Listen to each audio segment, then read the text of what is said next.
ओम अथातो भक्ति जिज्ञासा। यह सुबह, यह वृक्षों में शांति, पक्षियों की चहचहाहट, या कि हवाओं का वृक्षों से गुजरना, पहाड़ों का सन्नाटा, या कि नदियों का पहाड़ों से उतरना, या सागरों में लहरों की हलचल, नाद, या आकाश में बादलों की गड़गड़ाहट, यह सभी ओंकार है। ओंकार का अर्थ है सार ध्वनि, समस्त ध्वनियों का सार। ओंकार कोई मंत्र नहीं, सभी छंदों में छिपी हुई आत्मा का नाम है। जहां भी गीत है वहां ओंकार है, जहां भी वाणी है वहां ओंकार है, जहां भी ध्वनि है वहां ओंकार है। और ये सारा जगत ध्वनियों से भरा है। इस जगत की उत्पत्ति ध्वनि में, इस जगत का जीवन ध्वनि में, और इस जगत का विसर्जन भी ध्वनि में। ओम से सब पैदा हुआ, ओम में सब जीता, ओम में सब एक दिन लीन हो जाता है। जो प्रारंभ है वही अंत है, और जो प्रारंभ है और अंत है वही मध्य भी है। मध्य अन्यथा कैसे होगा?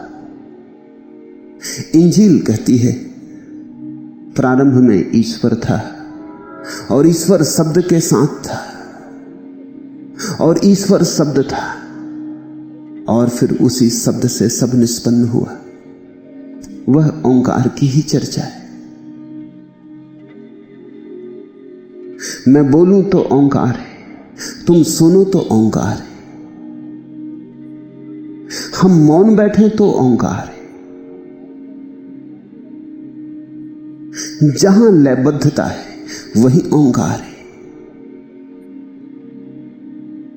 सन्नाटे में भी स्मरण रखना, जहां कोई नाद नहीं पैदा होता वहां भी छुपा हुआ नाद है। मौन का संगीत,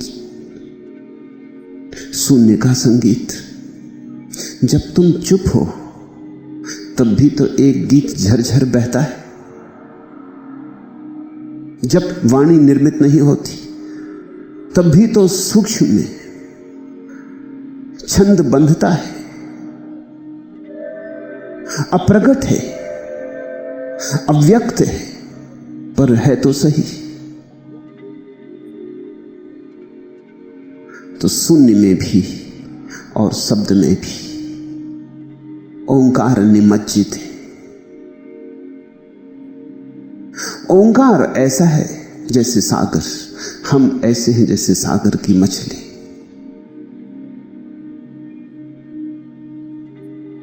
इस ओंकार को समझना, इस ओंकार को ठीक से समझा नहीं गया है।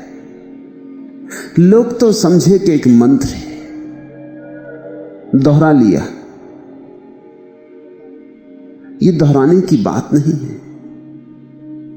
ये तो तुम्हारे भीतर जब छंदोबद्धता पैदा हो तभी तुम समझोगे ओंकार क्या है। हिंदू होने से नहीं समझोगे, वेद पाठी होने से नहीं समझोगे, पूजा का थाल सजाकर ओंकार की रटन करने से नहीं समझोगे। जब तुम्हारे जीवन में उत्सव होगा तब समझोगे, जब तुम्हारे जीवन में गान फूटेगा तब समझोगे, जब तुम्हारे भीतर झरने बहेंगे तब समझोगे। ओम से शुरुआत अद्भुत है। ओम अथातो भक्ति जिज्ञासा। उस ओम में सब आ गया। अब आगे विस्तार होगा। जो जानते हैं उनके लिए ओम में सब कह दिया गया, जो नहीं जानते उनके लिए बात फैला के कहनी होगी। अन्यथा शास्त्र पूरा हो गया ओंकार पर। ओंकार बनता है 3 ध्वनियों से, आ, उ, मा। ये 3 मूल ध्वनियां हैं। से सभी ध्वनियां इन्हीं ध्वनियों के प्रकारांतर से भेद है। यही असली त्रिवेणी है, आ, उ, मा। यही त्रिमूर्ति है। यही शब्द ब्रह्म के 3 चेहरे हैं। सब शास्त्र आ, उ, मा में समाहित हो गए। हिंदुओं के हों कि मुसलमानों के, कि ईसाइयों के, बौद्धों के, कि जैनों के, भेद नहीं पड़ता। जो भी कहा गया है अब तक और जो नहीं कहा गया, सब इन 3 ध्वनियों में समाहित हो गया है। ओम कहा तो सब कहा, ओम जाना तो सब जाना। इसलिए वेद घोषणा करते हैं कि जिसने ओंकार को जान लिया, उसे जानने को कुछ और शेष नहीं रहा। निश्चित ही ये उस ओंकार की बात नहीं है जो तुम अपने पूजा गृह में बैठ के दोहरा लेते हो। ये ओंकार तो तुम्हारे पूरे जीवन की सुगंध की तरह प्रकट होगा तो समझोगे। तुम्हारे जीवन में बड़ी छंदहीनता है। तुम्हारा जीवन टूटा फूटा हुआ सितार है, जिसके तार या तो बहुत ढीले हैं या बहुत कसे हैं, और जिस तार पर कैसे उंगलियां रखें उसका शास्त्र ही तुम भूल गए हो, और जिस सितार को कैसे बजाएं, कैसे निनादित करें, उसकी भाषा ही तुम्हें नहीं आती। तुम सितार लिए बैठे हो, सितार में छिपा संगीत तुम्हारी प्रतीक्षा करता है, और जीवन बड़ी पीड़ा से भरा है। ये सारी पीड़ा रूपांतरित हो सकती है। तुम गाओ, तुम गुनगुनाओ, तुम्हारे भीतर की सरिता बहे, तुम नाचो। भक्ति जीवन का परम स्वीकार है। इसलिए शुभ ही है कि सांडिल्य अपने इस अपूर्व सूत्र ग्रंथ का उद्घाटन ओम से करते हैं। ठीक ही है, क्योंकि भक्ति जीवन में संगीत पैदा करने की विधि है। जिस दिन तुम संगीतपूर्ण हो जाओगे, जिस दिन तुम्हारे भीतर एक भी स्वर ऐसा न रहेगा जो व्याघात उत्पन्न करता है, जिस दिन तुम बेसुरे ना रहोगे, उसी दिन प्रभु मिलन हो गया। प्रभु कहीं और थोड़ी, छंदबद्धता में, लयबद्धता में। जिस दिन नृत्य पूरा हो उठेगा, गान मुखरित होगा, तुम्हारे भीतर का छंद जिस क्षण स्वच्छंद होगा, उसी क्षण परमात्मा से मिलन हो गया। इसलिए तो कहते वेद कि ओम को जिन्होंने जान लिया, उन्हें जानने को कुछ शेष न रहा। ये शास्त्र में लिखे हुए ओम की बात नहीं, ये जीवन में अनुभव की गए अनुभूत छंद की बात है। गायत्री तुम्हारे भीतर छिपी, भगवत गीता भी, कुरान की आयतें तुम्हारे भीतर मचल रही, तड़फ रही। मुक्त करो। तुम्हारे भीतर बड़ा रुदन है, जैसे किसी वृक्ष में हो जिसके फूल नहीं खिले, जैसे किसी नदी में हो चट्टानों के कारण जो बह न सकी और सागर से मिल न सकी। जिस वृक्ष में फूल नहीं आते उसकी पीड़ा जानते हो। है और नहीं जैसा। जब तक फूल ना आए और जब तक सुगंध छिपी है जो पड़ी प्राणों में, जड़ों से जो मुक्त होना चाहती है, जो पक्षी बन के उड़ जाना चाहती है आकाश में, जो पंख फैलाना चाहती है, जो चांद तारों से बात करना चाहती है। बहुत दिन हो गए कारागृह में जड़ों की पड़े पड़े, जो छूट जाना चाहती है सब जंजीरों से। जब तक वह सुगंध फूलों से मुक्त ना हो जाए तब तक वृक्ष तृप्त कैसे हो, तब तक कैसी तृप्ति, कैसा संतोष, कैसी शांति, कैसा आनंद। तब तक वृक्ष उदास, ऐसे ही वृक्ष तुम हो। तुम्हारे भीतर ओंकार पड़ा है, बंधन में, जंजीरों में। मुक्त करो उसे। गाओ, नाचो, ऐसे नाचो कि नाचने वाला मिट जाए और नाच ही रह जाए। उस क्षण पहचान होगी ओंकार से। ऐसे गाओ कि गायक ना बचे, गीत ही रह जाए। उस क्षण तुम भगवत गीता हो गए।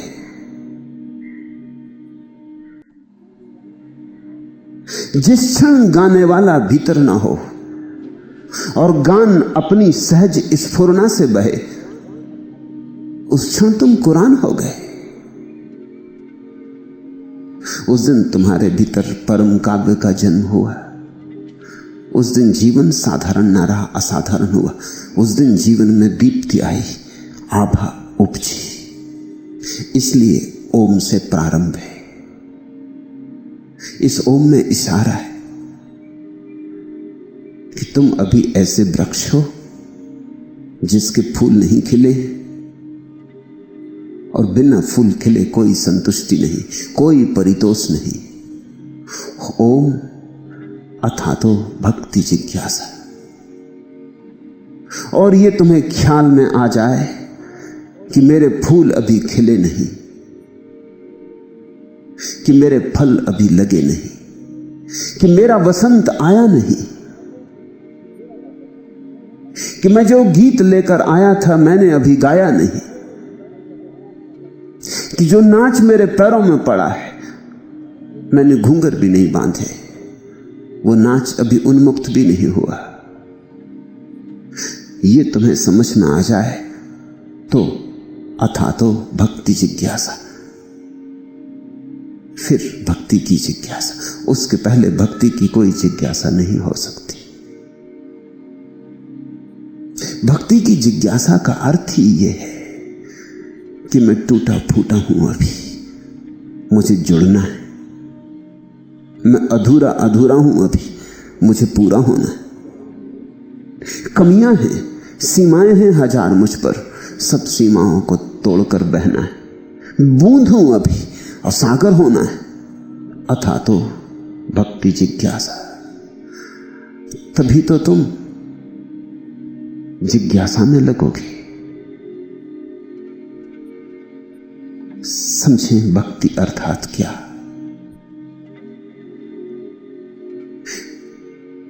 एक तत्व हमारे भीतर है जिसको प्रीति कहें।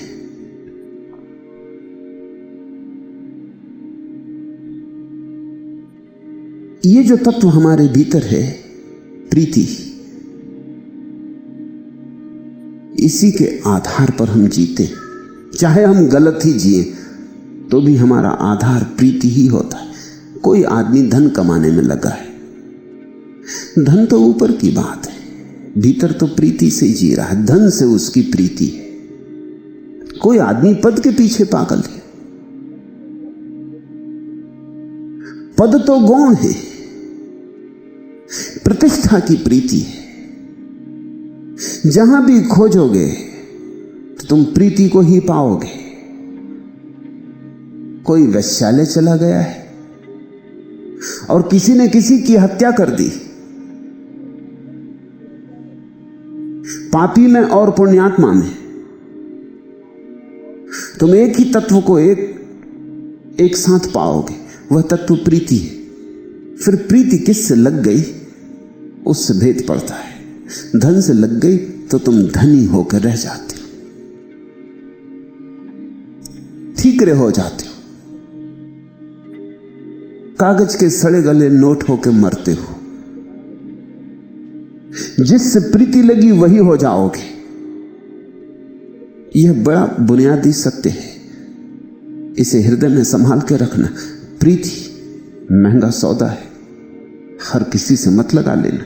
जिससे लगाई वैसे ही हो जाओगे, वैसा होना हो तो ही लगाना। प्रीति का अर्थ ही यही होता है कि मैं यह होना चाहता हूं। राजनेता गांव में आया और तुम भीड़ करके पहुंच गए, फूल मालाएं सजा के। किस बात की खबर? तुम गहरे में चाहते हो कि मेरे पास भी पद हो, प्रतिष्ठा हो, इसलिए पद और प्रतिष्ठा की पूजा है। कोई फकीर गांव में आया और तुम पहुंच गए, उससे भी तुम्हारी प्रीति की खबर मिलती कि तड़फ रहे हो फकीर होने को, कि कब होगा वो मुक्ति का क्षण जब सब छोड़ छाड़, जब किसी चीज पर मेरी कोई पकड़ न रह जाएगी। कोई संगीत सुनता है तो धीरे धीरे उसकी चेतना में संगीत की छाया पड़ने लगती। तुम जिससे प्रीति करोगे वैसे हो जाओगे, जिनसे प्रीति करोगे वैसे हो जाओगे। तो प्रीति का तत्व रूपांतरकारी है, प्रीति का तत्व भीतरी रसायन है, और बिना प्रीति के कोई भी नहीं रह सकता। प्रीति ऐसी अनिवार्य है जैसे श्वास, जैसे शरीर श्वास से जीता, आत्मा प्रीति से जीती। इसलिए अगर तुम्हारे जीवन में कोई प्रीति ना हो तो तुम आत्महत्या करने को उतारू हो जाओ, या कभी तुम्हारे प्रीति का सेतु टूट जाए तो आत्महत्या करने को उतारू हो जाओगे। घर में आग लग गई और सारा धन जल गया और तुमने आत्महत्या कर ली। क्या तुम कह रहे हो? तुम ये कहते हो ये घर ही मैं था, ये मेरी प्रीति थी, अब यही ना रहा तो मेरे रहने का क्या अर्थ? तुम्हारी पत्नी मर गई और तुमने आत्महत्या कर ली। तुम क्या कह रहे हो? तुम ये कह रहे हो ये मेरी प्रीति का आधार था, जब मेरी प्रीति उजड़ गई मेरा संसार उजड़ गया, अब मेरे रहने में कोई सार नहीं। हम प्रीति के साथ अपना तादात्म्य कर लेते। बिना प्रीति के कोई भी नहीं जी सकता। जीना संभव ही प्रीति के सहारे है। जैसे बिना श्वास लिए शरीर नहीं रहेगा, वैसे बिना प्रीति के आत्मा नहीं टिकेगी। प्रीति है तो आत्मा टिकी रहती, फिर प्रीति गलत से भी हो तो भी आत्मा टिकी रहती। मगर चाहिए प्रीति तो चाहिए, गलत हो कि सही। फिर प्रीति के बहुत ढंग हैं, वो समझ लेने चाहिए। एक प्रीति है जो तुम्हारी पत्नी में होती, मित्रों में होती, पति में होती, भाई बहन में होती। उस प्रीति को हम प्रेम कहते हैं। प्रेम का अर्थ होता है उसके साथ जो समतल है, तुमसे ऊपर भी नहीं, तुमसे नीचे भी नहीं, तुम्हारे जैसा है, जिससे आलिंगन हो सकता है, उसको प्रेम कहते हैं। समतुल व्यक्तियों में प्रीति होती तो प्रेम कहते हैं। फिर एक प्रीति होती माता पिता या गुरु में, उसे श्रद्धा कहते हैं। कोई तुमसे ऊपर है, प्रीति को पहाड़ चढ़ना पड़ता, इसलिए श्रद्धा कठिन होती। श्रद्धा में दांव लगाना पड़ता है, श्रद्धा में चढ़ाई है। इसलिए बहुत कम लोगों में वैसी प्रीति मिलेगी जिसको श्रद्धा कहे। माता पिता से कौन प्रीति करता है? कर्तव्य निभाते हैं लोग, दिखाते हैं, उपचार दिखाना पड़ता है। प्रीति कहां? अपने से ऊपर प्रीति करने में पहाड़ चढ़ने की हिम्मत होनी चाहिए। और ध्यान रखना, तुम अपने से ऊपर जितने ऊपर प्रीति करोगे उतने ही तुम ऊपर जाने लगोगे, तुम्हारी चेतना ऊर्ध्वगामी होगी। इसलिए तो हमने श्रद्धा को बड़ा मूल्य दिया है सदियों से, क्योंकि श्रद्धा आदमी को बदलती, अपने से पार ले जाती। तुम्हारे हाथ तुमसे ऊपर की तरफ उठने लगते और तुम्हारे पैर किसी ऊर्ध्वगमन पर गतिमान होते। तुम्हारी आंखें ऊंचे शिखरों से टकराती और चुनौती लेती। जिसके जीवन में श्रद्धा नहीं है उसके जीवन में विकास नहीं, विकास हो ही नहीं सकता। किसी को महावीर में श्रद्धा है तो विकास होगा, किसी को बुद्ध में, तो कृष्ण में, तो क्राइस्ट में, तो श्रद्धा से विकास होता है। कृष्ण क्राइस्ट तो सब खूंटियां हैं, कहां तुमने अपनी श्रद्धा टांगी, ये बात गौण है, मगर श्रद्धा कहीं ना कहीं टांगना जरूर। ये बात बहुत महत्वपूर्ण नहीं है कि तुमने महावीर चुना कि मोहम्मद, कि कृष्ण चुने कि क्राइस्ट, इसमें बहुत मूल्य नहीं है।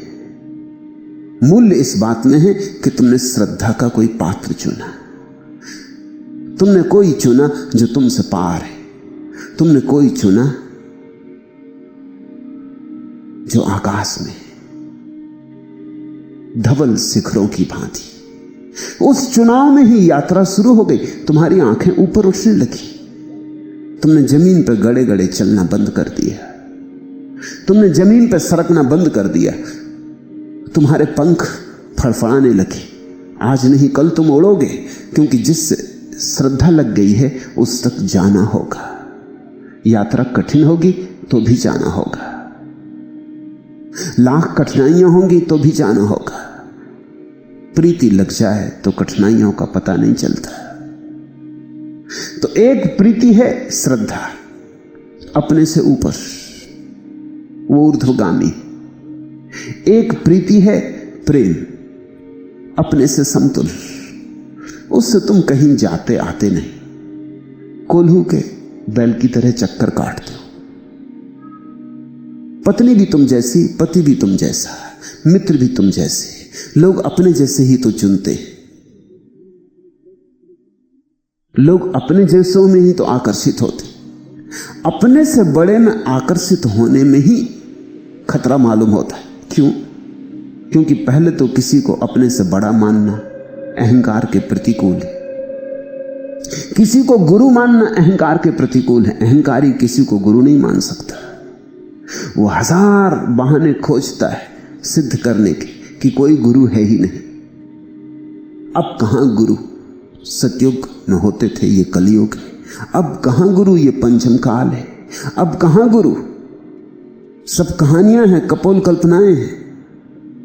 बचाता है अपने को, क्योंकि गुरु चुनने में ही तुमने एक बात जाहिर कर दी कि अब तुम्हें चुनौती स्वीकार करनी पड़ेगी। तुम जहां हो वहीं समाप्त नहीं हो सकते हो, ऊपर जाना है।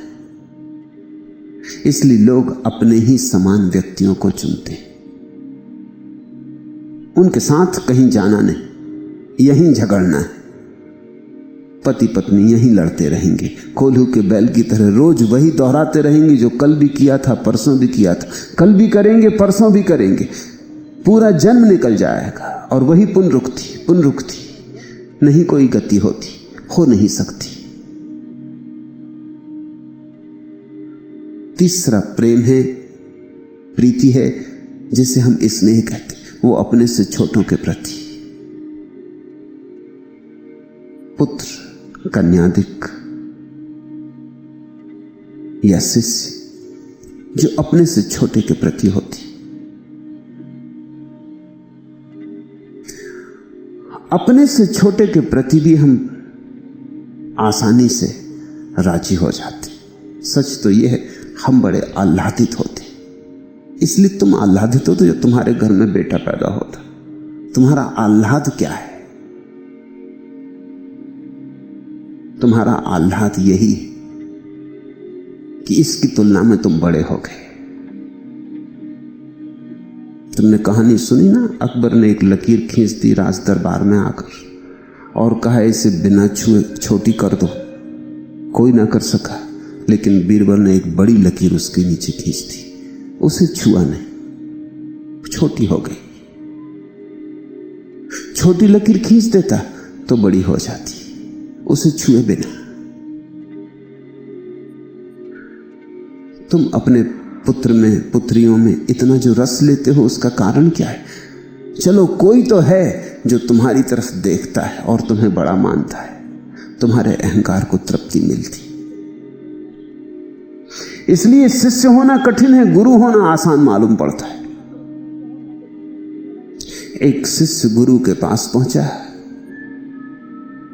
उसने पूछा कि मुझे स्वीकार करेंगे, मैं दीक्षित होने आया हूं। गुरु ने कहा कठिन होगा मामला, यात्रा दुर्गम है, संभाल सकोगे, पात्रता है?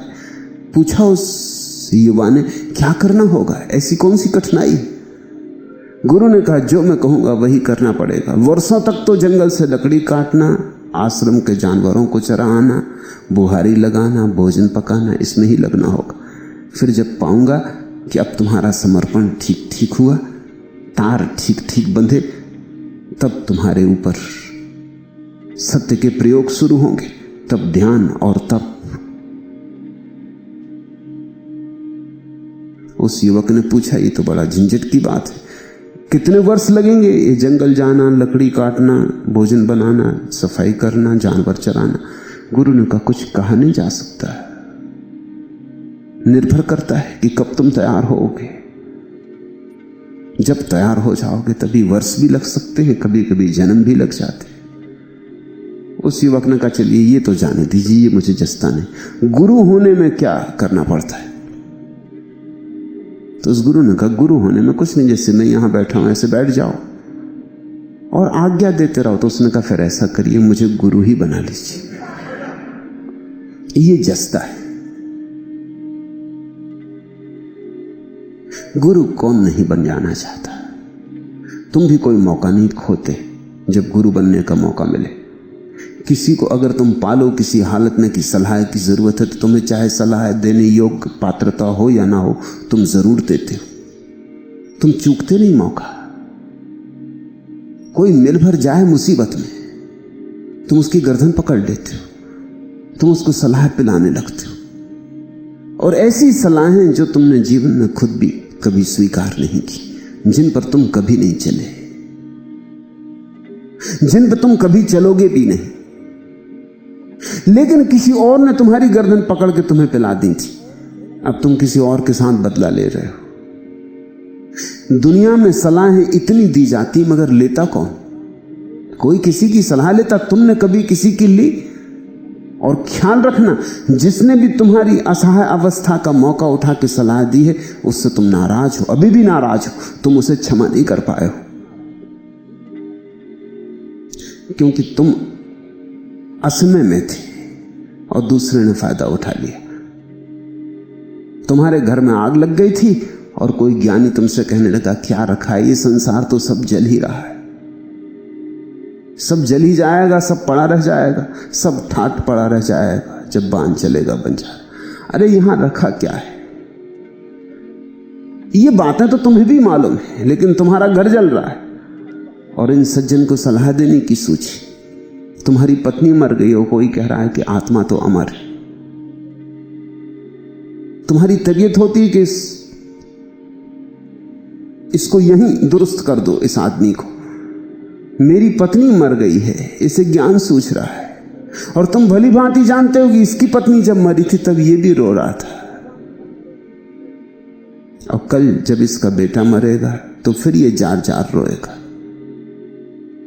तब तुम्हारे हाथ में एक मौका होगा कि तुम भी बदला ले लोगे, तुम भी सलाह दे दोगे। सलाहें एक दूसरे का अपमान है।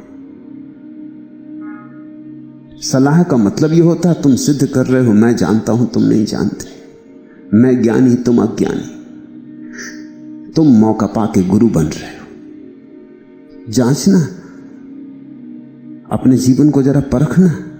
हर किसी को सलाह देने को तैयार हो। कोई सिगरेट पी रहा है और तुम्हारे भीतर एकदम खुजलाहट होती कि इसको सलाह दो कि सिगरेट पीना बुरा है।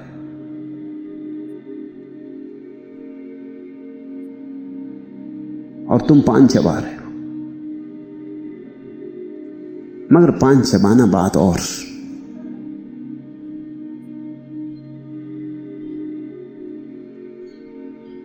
लेकिन तुम सलाह देने का मौका नहीं छोड़ोगे। तुम्हारे बाप ने तुम्हें सलाह दी थी और तुमने एक ना मानी, और वे ही सलाहें तुम अपने बेटों को पिला रहे हो, वे भी नहीं मानेंगे। तुमने नहीं मानी थी। कौन मानता है सलाह? क्यों सलाहें नहीं मानी जाती? कारण देने वाला अहंकार का मजा लेता है, लेने वाले के अहंकार को चोट लगती। तुम्हारे घर बेटे बेटियां पैदा हो जाती, तुम बड़े खुश होते। तुमको ये असहाय प्राणी मिल गए जिनको अब तुम जैसा चाहो बनाओ, जहां चाहो भेजो, जो आज्ञा दो इन्हें मानना ही पड़े। मनोवैज्ञानिक कहते हैं कि बच्चों के साथ सदियों में जो अत्याचार हुआ है, वैसा अत्याचार किसी के साथ कभी नहीं हुआ। गुलाम से गुलाम भी इतना गुलाम नहीं होता जितने बच्चे तुम्हारे गुलाम हो जाते, क्योंकि असहाय हैं, तुम पर निर्भर है, जी नहीं सकते तुम्हारे बिना। एक छोटा सा बच्चा है, दूध नहीं मिले,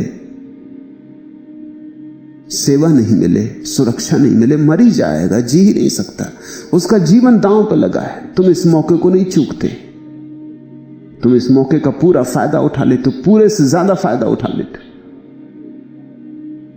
हालांकि तुम कहते यही हो कि मुझे तुमसे प्रेम, इसलिए ऐसा कर रहा हूं।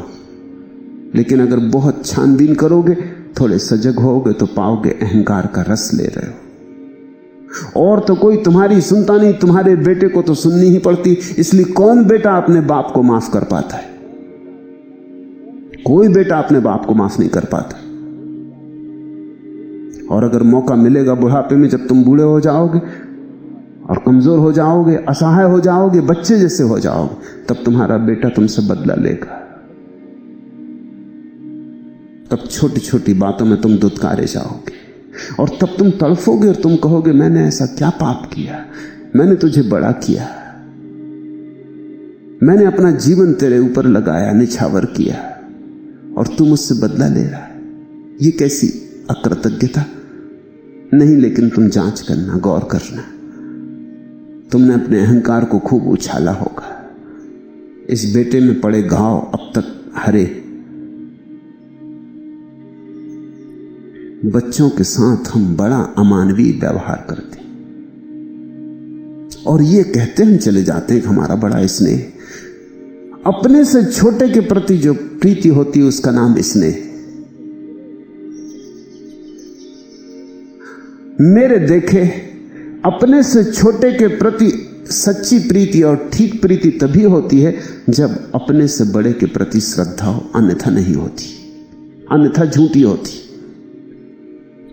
जिस व्यक्ति के जीवन में अपने से बड़े के प्रति श्रद्धा है, सम्यक श्रद्धा है, उस व्यक्ति के जीवन में अपने से छोटे के प्रति सम्यक स्नेह होता है।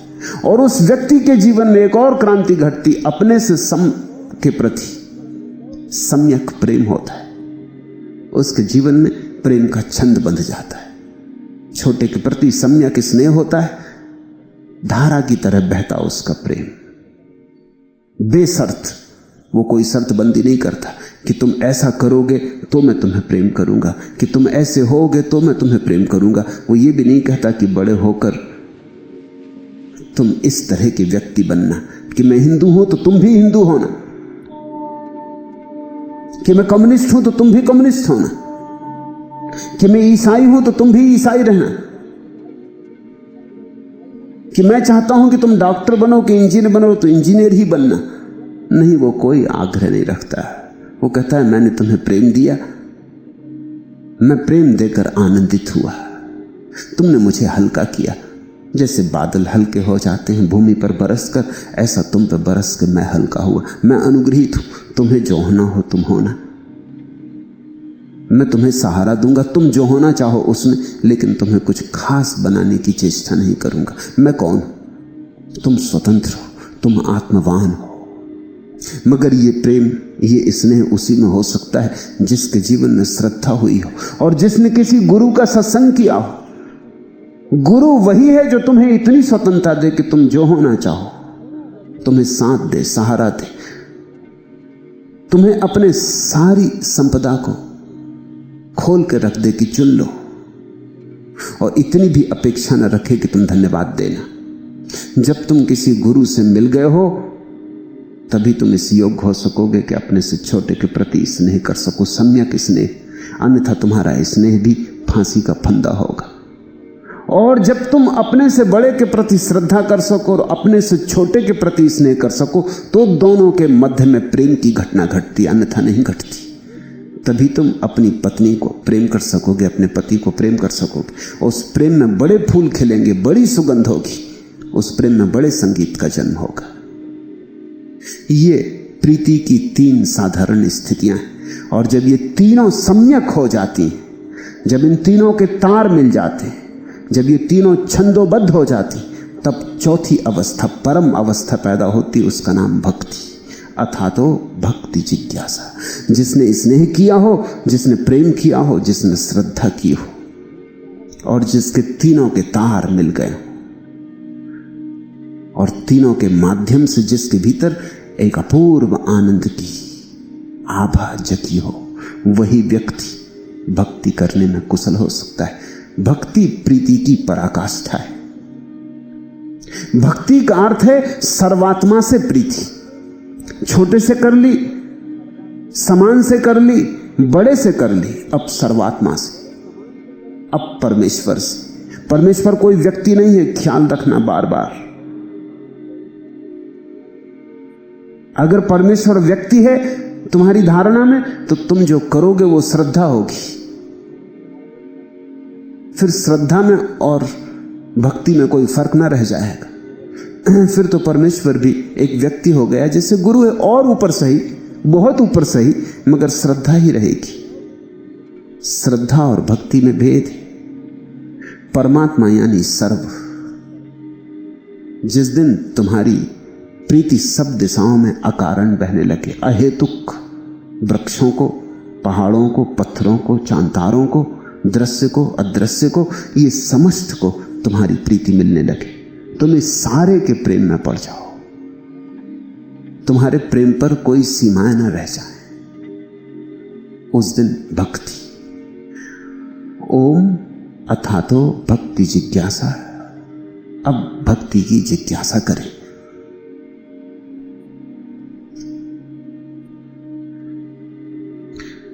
सा परा अनुरक्ति ईश्वरे।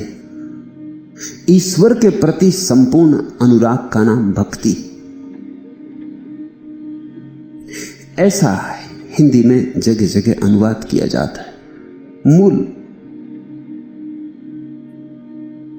ज्यादा साफ है।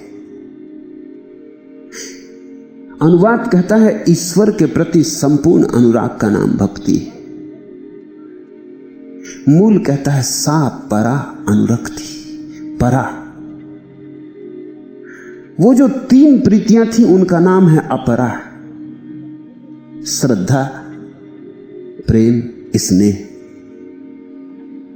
वे सांसारिक है। ध्यान रहे, श्रद्धा भी सांसारिक है। नास्तिक भी श्रद्धा कर सकता है। आखिर कम्युनिस्ट श्रद्धा करता ही है, कार्ल मार्क्स में और दास कैपिटल में। नास्तिक भी श्रद्धा कर सकता है, उसके भी गुरु होते। चारवाक को मानने वाला चारवाक में श्रद्धा करता है, एपिकुरस को मानने वाला एपिकुरस में श्रद्धा करता है। उसके भी गुरु हैं, उसके भी शास्त्र हैं, उसके भी सिद्धांत हैं, उसके भी तीर्थ हैं। अगर मुसलमानों के लिए मक्का है तो कम्युनिस्टों के लिए मास्को है, पर तीर्थ तो है ही। अगर किसी के लिए काबा है तो किसी के लिए क्रेमलिन है, तीर्थ तो है ही। उसी भक्ति, उसी पूजा, उसी श्रद्धा से लोग मास्को जाते, जिस भक्ति, श्रद्धा और पूजा से लोग काशी जाते, काबा जाते, गिरनार जाते। श्रद्धा सांसारिक है। जिससे हमने कुछ सीखा है उसके प्रति श्रद्धा हो जाएगी।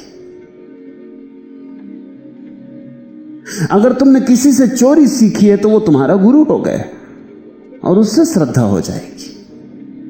पापी भी श्रद्धा करता है, बुरा आदमी भी श्रद्धा करता है। अगर जिससे कुछ सीखा है वही गुरु हो जाता है। भक्ति श्रद्धा से भिन्न बात है। सूत्र कहता है सा परा अनुरक्ति। ये तो अपरा हुई, ये तो इस जगत की बातें हुई, प्रेम, स्नेह, श्रद्धा। इनके पार भी एक शुद्ध रूप है प्रीति का। उस रूप को परा अनुरक्ति, ऐसा सांडिल्य कहते। उस परा अनुरक्ति का जो पात्र है वही ईश्वर है।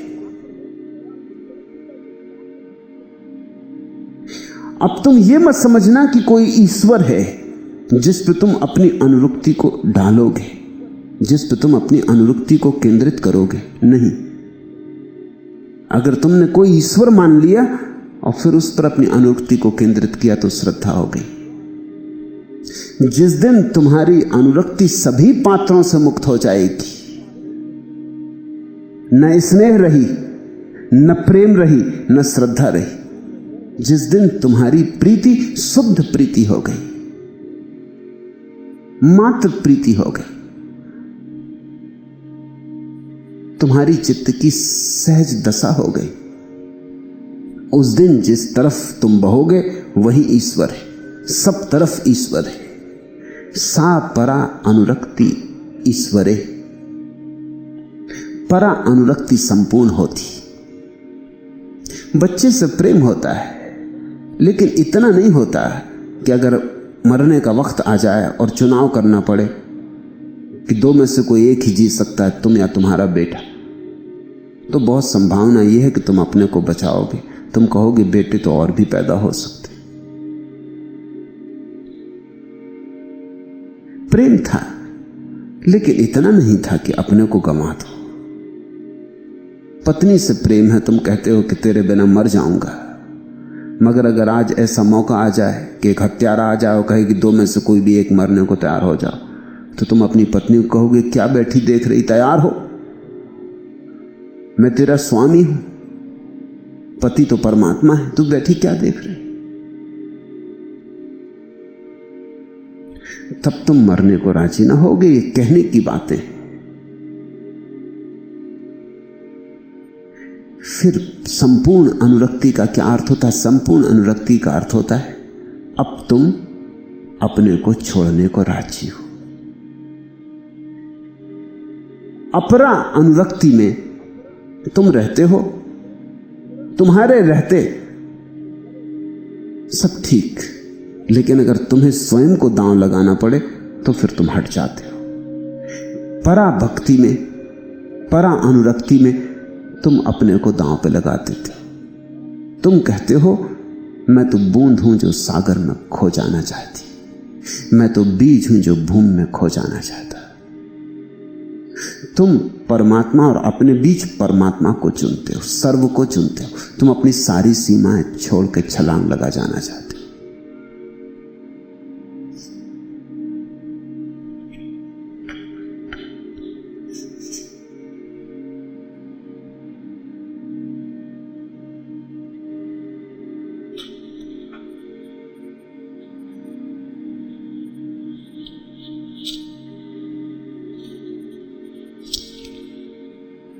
जब तक यह शीशे का घर है तब तक ही पत्थर का डर है। हर आंगन का जलना जंगल है, दरवाजे सांपों का पहरा। झरती रोशनियों में अब भी लगता कहीं अंधेरा ठहरा। जब तक यह बालू का घर है तब तक ही लहरों का डर है।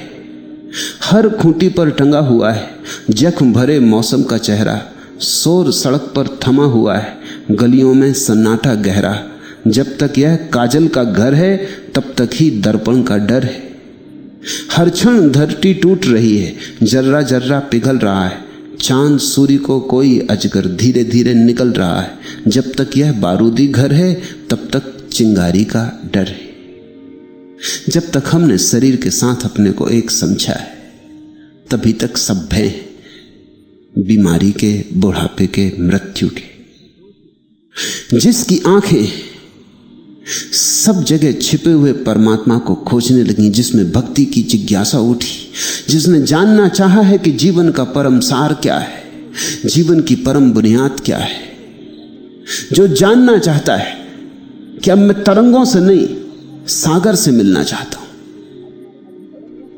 अब मैं अभिव्यक्ति से नहीं, अभिव्यक्तियों के भीतर जो छिपा है अदृश्य, उसको जानना चाहता हूं।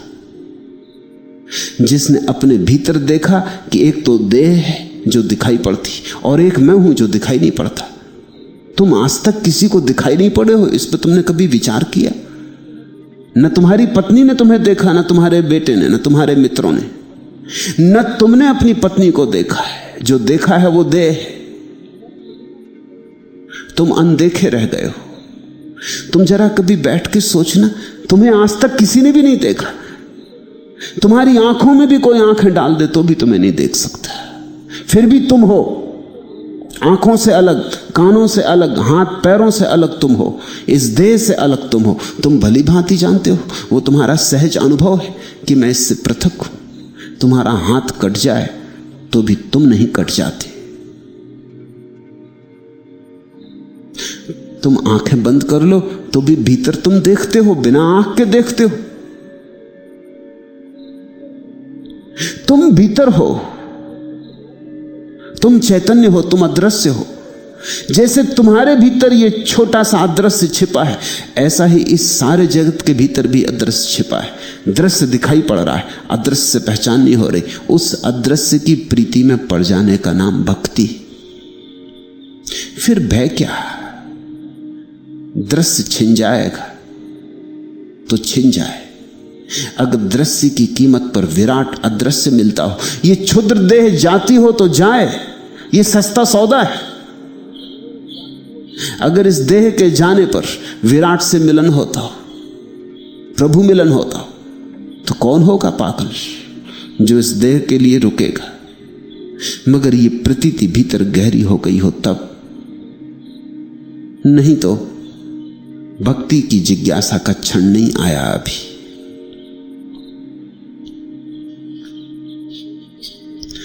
दोपहरी तक पहुंचते पहुंचते मुरझा जाता है जो, वह कैसा भोर है। क्या कुल मिलाकर जीवन का मुंह मृत्यु की ओर है? ऐसा ही है, हम सब मरने की तरफ चल रहे हैं। जिस दिन तुम्हें यह दिखाई पड़ता है कि देर अबेर, आज नहीं कल, ये देह छूट ही जाएगी, यहां हम सब मरने को ही सन्नद्ध खड़े, पंक्तिबद्ध खड़े। कोई आज मर गया, कोई कल मरेगा, देर अबेर मैं भी मरूंगा। यहां मृत्यु घटने ही वाली। इसके पहले अमृत से कुछ पहचान कर ले,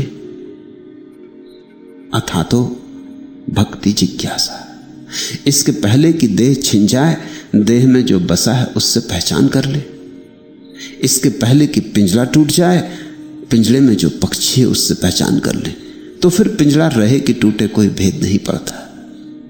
अंतर की जिसे पहचान हो गई, उसे सब तरफ भगवान की झलक मिलने लगती। मगर पहली पहचान अपने भीतर से। जिसने स्वयं को नहीं जाना, वो परमात्मा को कभी भी नहीं जान सकेगा। मेरे पास लोग आते हैं, वे कहते परमात्मा को जानना है। मैं उनसे पूछता हूं, तुम स्वयं को जानते? स्वयं को बिना जाने कैसे परमात्मा को जानोगे? कण से तो पहचान करो, फिर विराट से करना।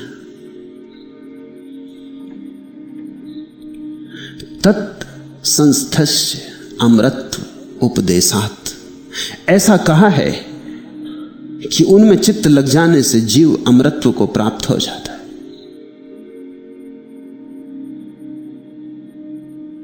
उपदेशात् का अर्थ होता है जिन्होंने जाना उन्होंने कहा है।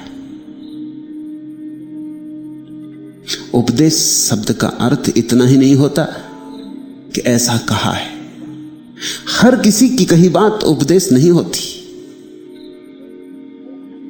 उपदेश किसकी बात को कहते हैं? जिसने जाना हो। और उपदेश क्यों कहते हैं? उपदेश शब्द का शाब्दिक अर्थ होता है जिसके पास बैठने से तुम भी जान लो। उपदेश, जिसके पास बैठने से तुम्हें भी जानना घटित हो जाए, जिसकी सन्निधि में तुम्हारे भीतर भी तरंगें उठने लगे, जिसके स्पर्श से तुम भी स्फुरित हो उठो। जिसके निकट आने से तुम्हारा दिया भी जल जाए, उसके वचन को उपदेश कहते। तत् संस्थस्य अमृतत्व उपदेशात। जिन्होंने जाना है उन्होंने कहा है कि उसमें चित्त लग जाने से जीव अमृतत्व को प्राप्त हो जाता है। अनुवाद में थोड़े शब्द ज्यादा हो गए। संस्कृत के सूत्र शब्दों के संबंध में बड़े वैज्ञानिक एक शब्द का भी ज्यादा उपयोग नहीं करेंगे। अनुवादक ने जीव शब्द को बीच में डाल दिया।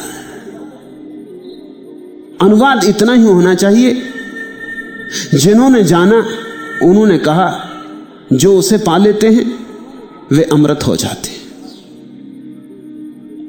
उनकी मृत्यु मिट जाती, उनके लिए मृत्यु मिट जाती, उनका मृत्यु से संबंध विच्छिन्न हो जाता। क्यों? क्योंकि ईश्वर का अर्थ होता है जीवन। वृक्ष आते हैं और जाते हैं, लेकिन वृक्षों के भीतर जो छिपा जीवन है वो सदा है। पात्र बदलते हैं, नाटक चलता है। हम नहीं थे, सब था। हम नहीं होंगे, फिर भी सब होगा। हमारे होने न होने से कुछ भेद नहीं पड़ता। जो है। हम तरंगे हैं। हम हो भी जाते हैं, नहीं भी हो जाते, फिर भी इस अस्तित्व में न तो हमारे होने से कुछ जुड़ता है और न हमारे न होने से कुछ घटता है। यह अस्तित्व उतना का उतना, जितना का जितना, जस का तस, वैसा का वैसा बना रहता है। सागर में लहर उठी, फिर लहर सो गई। क्या तुम सोचते हो लहर के उठने से सागर में कुछ नया जुड़ गया था? अब लहर के चले जाने से क्या सागर में कुछ कमी हो गई? न तो सागर में कुछ जुड़ा, न कुछ कमी हुई। सब वैसा का वैसा है। सत्य न तो घटता न बढ़ता। बढ़े तो कहां से बढ़े, घटे तो कहां घटे, कैसे घटे? सत्य तो जितना है उतना है। जिस दिन व्यक्ति अपने को लहर की तरह देखता है और परमात्मा को सागर की तरह, अपने को तरंग की तरह, इससे ज्यादा नहीं। एक रूप, एक नाम, इससे ज्यादा नहीं। एक भाव भंगिमा, एक मुख मुद्रा, इससे ज्यादा नहीं। उसके भीतर उठा हुआ एक स्वप्न, इससे ज्यादा नहीं। अमृत से संबंध हो गया। तत्संतस्थ, उसके साथ जो जुड़ गया। तत् शब्द विचारणी, तत् का अर्थ होता है वह, दैट।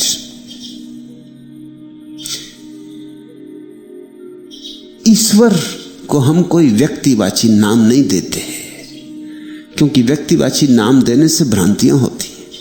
राम कहो, कृष्ण कहो, भ्रांति खड़ी होती, क्योंकि ये भी तरंगे, बड़ी तरंगे सही, मगर तरंगे, उसकी तरंगे। अवतार सही, मगर आज हैं और कल नहीं हो जाएंगे। छोटी तरंग हो सागर में कि बड़ी तरंग हो, इससे क्या फर्क पड़ता? तरंग तरंग है। उसकी तत्व, उसमें जो ठहर गया, उससे भिन्न अपने को जो नहीं मानता, उसका संबंध अमृत से हो जाता है, क्योंकि परमात्मा अमृत है। ऐसा कहना कि परमात्मा अमृत है शायद ठीक नहीं। ऐसा ही कहना ठीक है कि इस जगत में जो अमृत है उसका नाम परमात्मा है। इस जगत में जो नहीं मरता उसका नाम परमात्मा है। जो इस जगत में मर जाता है वो संसार, जो नहीं मरता वह परमात्मा है। तुमने एक बीज बोया, बीज मर गया, लेकिन अंकुर हो गया। जो बीज में छिपा था अमृत, अब अंकुर में आ गया। बीज मर गया, उसने बीज को छोड़ दिया, वो देह छोड़ दी, अब उसने नई देह ले ली, नया रूप ले लिया। अब तुम बैठ के रो मत बीज की मृत्यु पर, क्योंकि बीज में तो कुछ और था ही नहीं, जो था अब अंकुर में है। फिर एक दिन वृक्ष बड़ा हो गया, फिर एक दिन वृक्ष मर गया। अब तुम रो मत वृक्ष की मृत्यु पर, क्योंकि जो वृक्ष में मर गया वो अब फिर बीजों में छिप गया है, बीज पर वृक्ष लग गए। अब फिर कहीं, फिर किसी मौसम में, फिर किसी अवसर में, फिर किसी क्षण में बीज अंकुरित होंगे, फिर पौधा होगा, फिर वृक्ष होगा।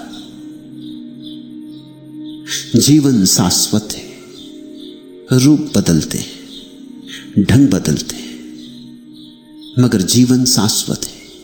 उसे देखो, अविच्छिन्न जीवन की धारा को। एक दिन तुम मां के पेट में सिर्फ मांसपिंड थे, आज वो मांसपिंड कहीं भी नहीं।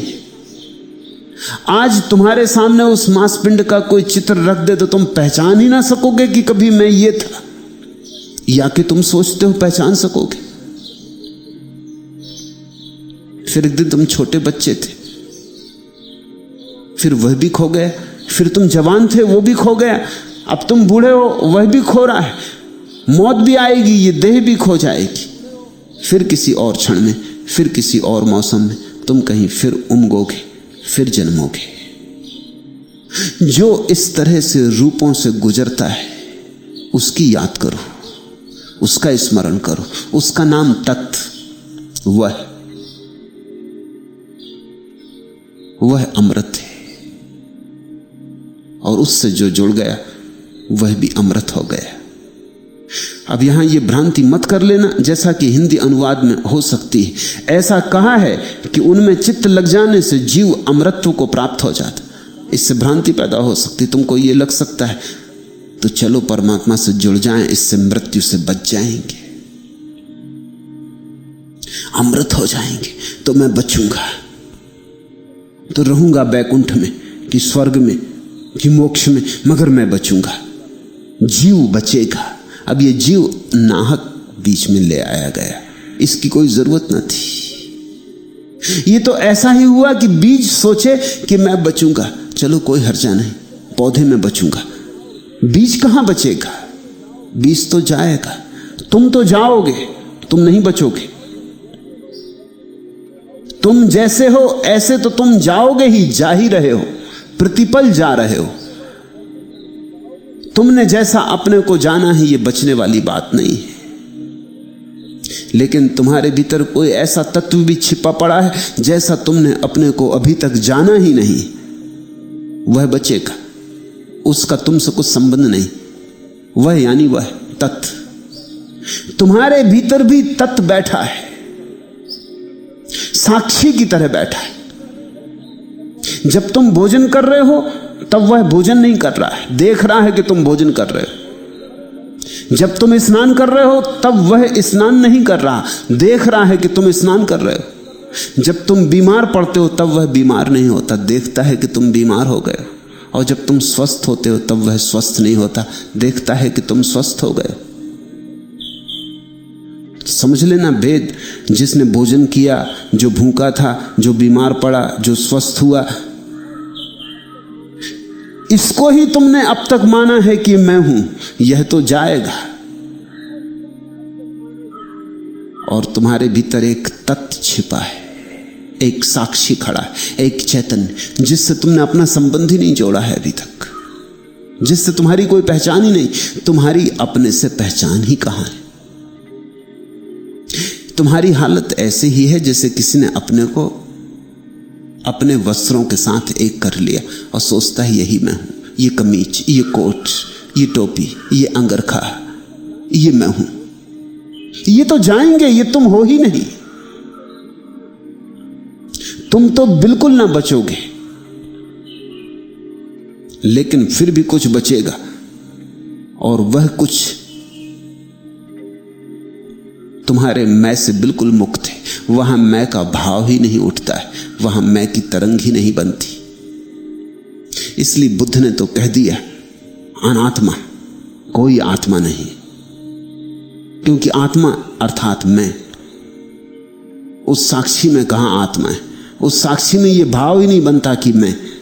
जहां मैं का भाव बना, संसार शुरू हुआ। जहां मैं का भाव मिटा, संसार मिटा। उसमें ठहर गए तो अमरत्व, ऐसा जानने वालों ने कहा है।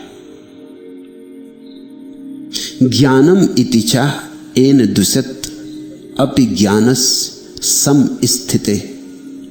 ईश्वर संबंधी ज्ञान विशेष का नाम भक्ति नहीं। द्वेषी पुरुष को भी ज्ञान होता है, परंतु उसमें प्रीति नहीं होती। यह सूत्र बहुमूल्य है, खूब ध्यानपूर्वक समझना। ज्ञान विशेष का नाम भक्ति नहीं है। ईश्वर के संबंध में जानना, ईश्वर को जानना नहीं। ईश्वर के संबंध में जानना तो बहुत सस्ता है, बिना कुछ दांव पे लगाए हो जाता है। शास्त्र पढ़ लिए और जान लिए, सद्गुरुओं के वचन कंठस्थ कर लिए तोते की भांति, तो ज्ञान तो सस्ता है। पंडित हो जाना तो बहुत सस्ता है, ज्ञानी होना बहुत कठिन है। ज्ञानी कोई ज्ञान से नहीं होता, ज्ञानी तो प्रेम से होता है। ये बात जरा उलझी हुई लगेगी। जानने के लिए ज्ञान का संग्रह पर्याप्त नहीं है। जानने के लिए तो प्रीति जगनी चाहिए, विराट के प्रति, अनंत के प्रति, अमृत के प्रति। ईश्वर संबंधी ज्ञान विशेष का नाम भक्ति नहीं। इसलिए इस भ्रांति में मत पढ़ लेना कि खूब जान लिया, उपनिषद पढ़े, वेद पढ़े, गीता पढ़ी, खूब जान लिया, कंठस्थ कर लिया, शास्त्र याद हो गए, सोचने लगे कि ईश्वर है क्योंकि शास्त्रों के तर्क ने समझा दिया कि ईश्वर है, मानने भी लगे कि ईश्वर है। लेकिन ये मानना, ये जानना सब थोता है, सब ऊपर ऊपर है। ये तुम्हारे हृदय में नहीं अंकुरित हुआ है। ये जानना तुम्हारा नहीं, और जब तक तुम्हारा ना हो तब तक झूठ है। ईश्वर संबंधी ज्ञान विशेष का नाम भक्ति नहीं है। तो असली भक्ति क्या है? असली भक्ति वैयक्तिक रूप से ईश्वर से संबंधित होना है। असली भक्ति व्यक्ति का परम से विवाह है। शास्त्र पढ़ने से नहीं होगा, सत्य में उतरना होगा। उतरना महंगा सौदा है, खतरा है। बड़ा खतरा तो है अपने को खोने का। अपने को जो मिटाने को तैयार है वही वहां जाएगा। कबीर ने कहा है, जो घर बारे आपना चले हमारे संग। ये अपना, ये मैं, ये घर तो जला डालना होगा, ये अपने ही हाथ से फूंक देना होगा। पंडित कुछ भी नहीं फूंकता, उल्टे उसका मैं और मजबूत हो जाता है। वो तो अपने मैं के घर को और बड़ा कर लेता है, ज्ञान से खूब सजा लेता है। ज्ञान आभूषण है अहंकार का। इसलिए ज्ञानी परमात्मा को नहीं जान पाता, प्रेमी जानता है। प्रेमी का अर्थ है जो अपने को कुर्बान करने को तत्पर है। प्रेमी का अर्थ है जो झुकने को, समर्पित होने को राजी। मैं रुका रहा किसी बांस की डाली की तरह, हवा के सामने झुका रहा और आवाज सुनता रहा एक कि नति ठीक है, मगर मना नहीं है तुम्हारे लिए गति। हमने तो तुमसे उन्नत होने को कहा है, विरत की बात कहाँ कही है हमने। रत रहने के लिए कहा है हमने तो तुमसे। सुनने को सुनता रहा मैं यह आवाज, मगर समझ लिया मैंने कि यह एक सलाह है, अपनी एक राह है मेरी, रुकने की और झुकने की, किसी ना किसी जगह पूरी तरह चुकने की। वही जान पाएगा परमात्मा को जिसने ये राह पकड़ी। अपनी एक राह है मेरी, रुकने की और झुकने की, किसी ना किसी जगह पूरी तरह चुकने की, जो अपने को पूरा उंडेल देगा। कुछ और चढ़ाने से काम नहीं होगा। किसको धोखा देते हो? फूल चढ़ाने से काम नहीं होगा जब तक तुम अपने प्राणों के फूल ना चढ़ाओ। ये धूप दीप जलाने से कुछ भी ना होगा जब तक तुम अपने प्राणों की धूप दीप ना जलाओ। ये तुम्हारे पूजा के थाल झूठे, इसलिए तो परमात्मा से कभी कोई संबंध नहीं हुआ। ये पूजा के थाल ही अड़ंगा बने। ये तुम्हारे मंदिरों में बसती हुई घंटनाद और उठता हुआ धूप का धुआं, ये सब झूठा है। ये धुआं तुमसे उठे, ये नाद तुम्हारे भीतर हो, ये तुम्हारा ओंकार हो। तुम जलो, तुम गलो, तुम झुको, तुम अपने को उंडेलो तो कुछ हो। ईश्वर संबंधी ज्ञान विशेष का नाम भक्ति नहीं है। द्वेषी पुरुष को भी ज्ञान होता है परंतु उसमें प्रीति नहीं होती। ज्ञान तो सरल बात है, ज्ञान तो कैसे भी आदमी को हो सकता है, द्वेषी को भी हो सकता है, अत्यंत घृणा से भरे हुए व्यक्ति को भी हो सकता है, क्रोध से भरे हुए व्यक्ति को भी हो सकता है। तुमने दुर्वासा जैसे ऋषियों की कहानियां तो पढ़ी ही। ऋषि तो थे ही, मगर गजब के ऋषि रहे होंगे। ज्ञान तो था ही, शास्त्रों के ज्ञाता तो थे ही, लेकिन प्रीति नहीं उमगी, प्रेम का वसंत नहीं आया, प्रेम के फूल नहीं खिले, प्रेम की सरिता नहीं बही, क्रोध ही चलता रहा। फिर कभी कभी उनको भी हो गया है जिनके पास पांडित्य बिल्कुल नहीं था, जैसे कबीर को या कि जैसे मीरा को। पंडित तो जरा भी नहीं थे, शास्त्र का तो कुछ बोध ही नहीं था। कबीर ने तो कहा है, मसी कागज छुओ नहीं। स्याही और कागज तो कभी छुए ही नहीं। लेकिन कबीर ने कहा, ढाई आखर प्रेम के पढ़े सो पंडित होए। वो जो 2.5 अक्षर प्रेम के हैं वो जरूर पढ़े। बस उन्हीं को पढ़ लिया तो सब पढ़ लिया। उन 2.5 अक्षरों में सब अक्षर आ गए, अक्षर आ गया। प्रेम द्वार है परमात्मा का, ज्ञान नहीं। 3 बातें ख्याल में लेना। पहली बात कर्म, दूसरी बात ज्ञान और तीसरी बात भक्ति। कर्म बड़ा स्थूल अहंकार है, कुछ करके दिखा दूं, कुछ पाके दिखा दूं, धन हो, पद हो, प्रतिष्ठा हो, दौड़धाप, कर्ता का अहंकार है। जब आदमी कर्म से हार जाता है, गिर पड़ता है, चलते चलते चलते थक जाता है, अनुभव में आता है कि मेरे किए कुछ भी नहीं होगा, मेरे बस में नहीं, मैं एक छोटी बूंद हूं और यह अस्तित्व बड़ा है, मेरी सामर्थ्य में नहीं। तब आदमी ज्ञान से संयुक्त होता है। कर्म से थका तो ज्ञान से संयुक्त होता है। ज्ञान का अर्थ होता है, जीत तो ना सका, जान के रहूंगा। जीत तो नहीं हो सकी, लेकिन जानना तो हो सकता है। यह सूक्ष्म अहंकार है।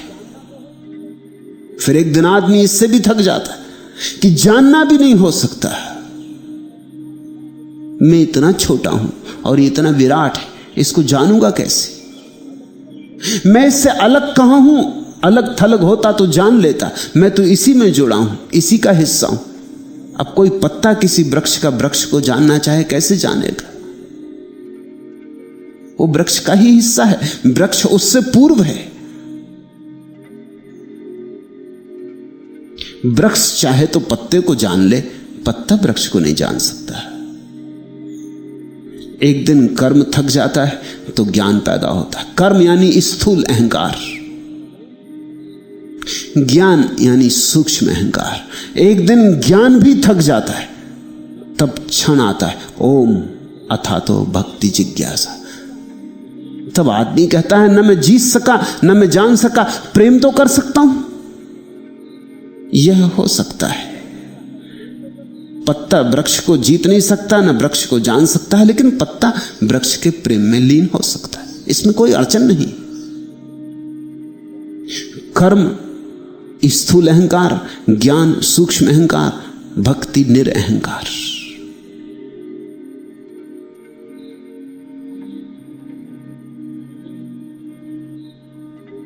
तयोप क्षयात चाह, क्योंकि पूर्ण रूप से भक्ति का उदय होते ही ज्ञान का नाश हो जाता है। यह सूत्र बड़ा अद्भुत है। इसके दो अर्थ हो सकते हैं। तयोप क्षयात चाह, उसके जानने से क्षय हो जाता है। इसके दो अर्थ हो सकते हैं। एक अर्थ तो यह हो सकता है कि ज्ञान के जानने से भक्ति का क्षय हो जाता है। दूसरा अर्थ यह हो सकता है कि भक्ति के जानने से ज्ञान का क्षय हो जाता है। दोनों अर्थ प्यारे, और दोनों अर्थ एक साथ में करना चाहता हूं। अब तक किसी ने दोनों अर्थ एक साथ किए नहीं। पहला, ज्ञान से भक्ति का क्षय हो जाता है। जितना आदमी जानकार होगा उतना ही कम प्रेम हो जाएगा। जानना प्रेम की हत्या करता है। जानना जहर है प्रेम के लिए, क्योंकि प्रेम के लिए रहस्य चाहिए, प्रेम के लिए विस्मय विमुग्धता चाहिए, और ज्ञान तो रहस्य को छीन लेता है। ज्ञान तो कहता हम जानते हैं, रहस्य क्या है। छोटे बच्चे प्रेम कर सकते हैं, क्योंकि आश्चर्यचकित, विस्मय विमुग्ध, अवाक छोटा बच्चा छोटी छोटी चीजों के प्रेम में पड़ जाता है। समुद्र के किनारे रंगीन पत्थर बीनने लगता है, शंख सीप बीनने लगता है। तुम ज्ञानी हो, तुम कहते हो फेंको इनको, कचरा कहां ले जा रहे हो। बच्चे की समझ में नहीं आता कि इतना प्यारा पत्थर सूरज की रोशनी में ऐसे दमक रहा है, हीरे जैसा। ऐसा प्यारा शंख वो बाप की नजर बचा के खीसे में छिपा लेता है। उसे प्रेम उपजता है, उसे हर चीज से प्रेम उपजता है। वो हर चीज के पास ठिठक के खड़ा हो जाता है। घास में फूल खिला है और वो ठिठक के खड़ा हो जाता है। वो भरोसा नहीं कर पाता। ऐसा प्यारा फूल, ऐसा अद्भुत रंग, एक तितली उड़ी जा रही, वो भरोसा नहीं कर पाता। वो भागने लगता तितली के पीछे। ऐसा चमत्कार, जैसे फूल को पंख लग गए हों। हर चीज चमत्कृत करती है उसे, क्योंकि वो कुछ भी नहीं जानता, अज्ञानी है, विस्मय से भरा है। आश्चर्य अभी उसका जीवित है। फिर तुम धीरे धीरे ज्ञान ठूसोगे, तुम हर चीज समझा दोगे। फिर एक दिन धीरे धीरे जब वो विश्वविद्यालय से वापस लौटेगा ज्ञानी होकर, सब गमा कर और कोरे कागज साथ लेकर, सर्टिफिकेट लेकर, तब उसे कोई चीज विस्मय विमुक्त ना करेगी। हर चीज का उत्तर उसके पास होगा। तुम पूछो वृक्ष हरे क्यों, वो कहेगा क्लोरोफिल। बात खत्म हो गई। स्त्री सुंदर क्यों लगती, हार्मोन। बात खत्म हो गई।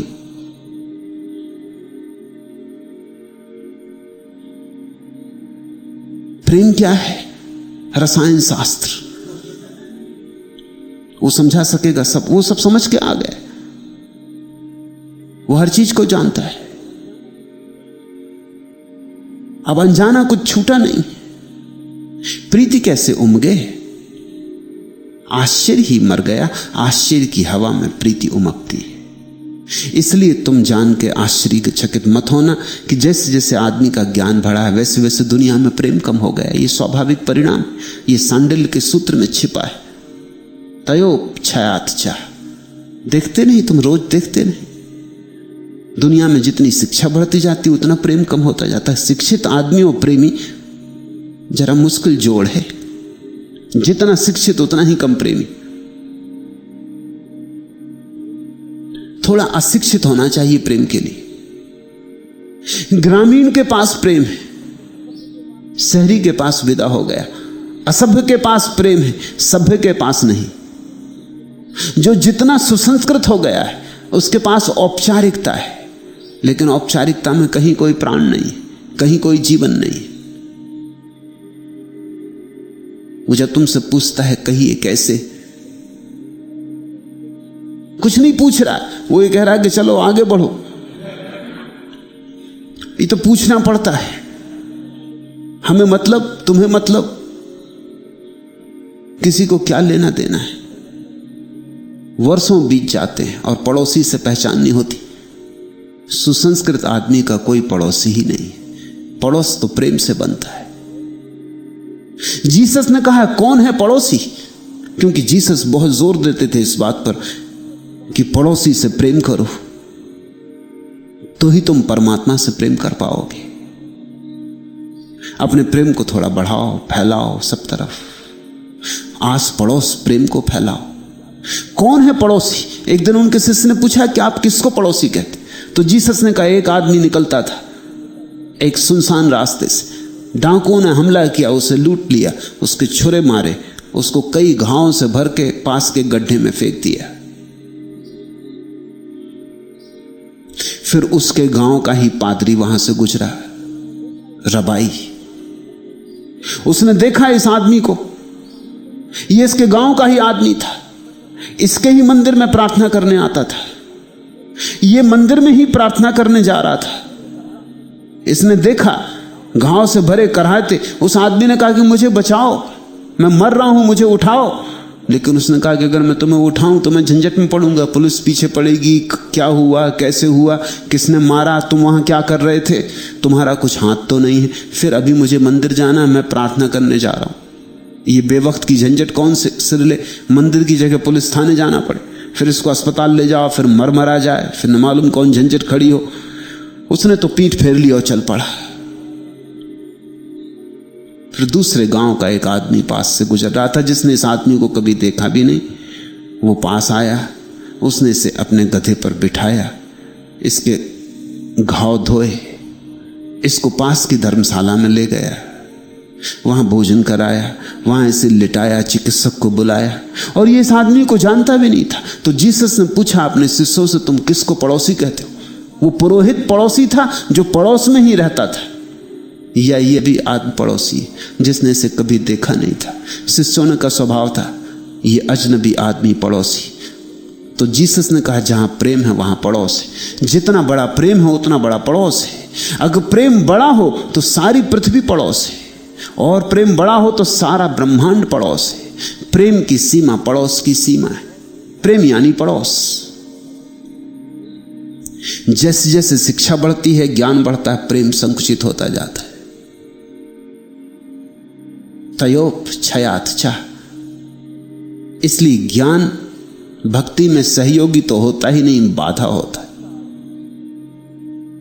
और दूसरा अर्थ भी बहुमूल्य है, भक्ति से ज्ञान का क्षय हो जाता है। और जब भक्ति का जन्म होता है तो आदमी पुनः अज्ञानी हो जाता, वो सब ज्ञान व्यान को जला के फेंक देता, राख कर देता। क्योंकि जब वो परमात्मा से थोड़ा सा जुड़ता है तब उसे पता चलता है कि जो जाना सब कचरा था, वो तो सब झूठ था, वो तो सब व्यर्थ था। अब असली हीरे मिले तो वो जिसने कंकड़ पत्थर बीन रखे थे फेंक देता है। जो उसने शास्त्रों का उच्छिष्ट इकट्ठा कर लिया था अब क्यों करे? अब तो अपने ही शास्त्र का जन्म हो गया है। अब तो उपनिषद अपने भीतर ही उतर रहा है। अब क्यों किसी उपनिषद को बांधे फिरे? अब क्यों किसी कुरान की आयत को दोहराए?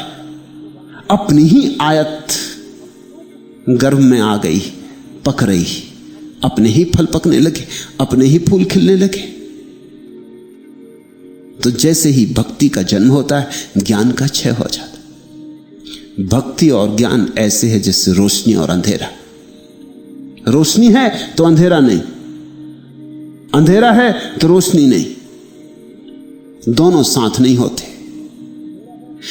ज्ञानी भक्त नहीं होता, ज्ञानी यानी पंडित, ख्याल रखना। और भक्त ज्ञानी नहीं होता, भक्त तो निर्दोष हो जाता, समस्त ज्ञान से मुक्त हो जाता है। भक्त तो पुनः अज्ञानी हो जाता है, क्योंकि परमात्मा अज्ञेय है। उसके सामने हम अज्ञानी की तरह ही खड़े हो सकते हैं, ज्ञानी की तरह नहीं। ज्ञान का दावा अहंकार का दावा है। इस सूत्र को खूब हृदय में संभाल कर रखना, यह कुंजी। तयोप क्षयात्चा, क्योंकि पूर्ण रूप से भक्ति का उदय होते ही ज्ञान का नाश हो जाता है।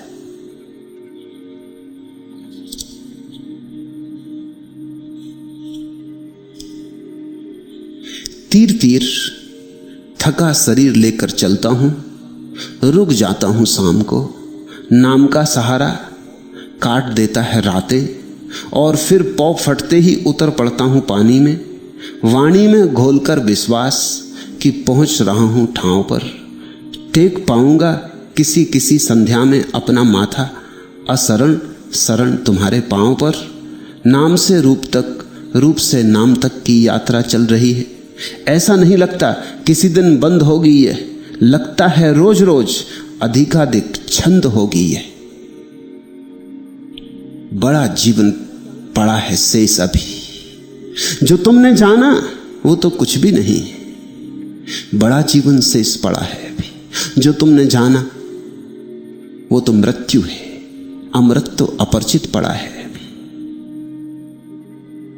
बड़ी यात्रा करनी है ये, कुछ ऐसी यात्रा नहीं कि समाप्त होगी। ऐसा नहीं लगता कि किसी दिन बंद होगी यह, लगता है रोज रोज अधिकाधिक छंद होगी यह। रोज रोज नए छंद, नए गीत उमगेंगे। रोज रोज ओंकार नए रूपों में प्रकट होगा। बढ़ो, ज्ञान से नहीं, कर्म से नहीं, प्रेम से। ओम अथातो भक्ति जिज्ञासा। आज इतना है।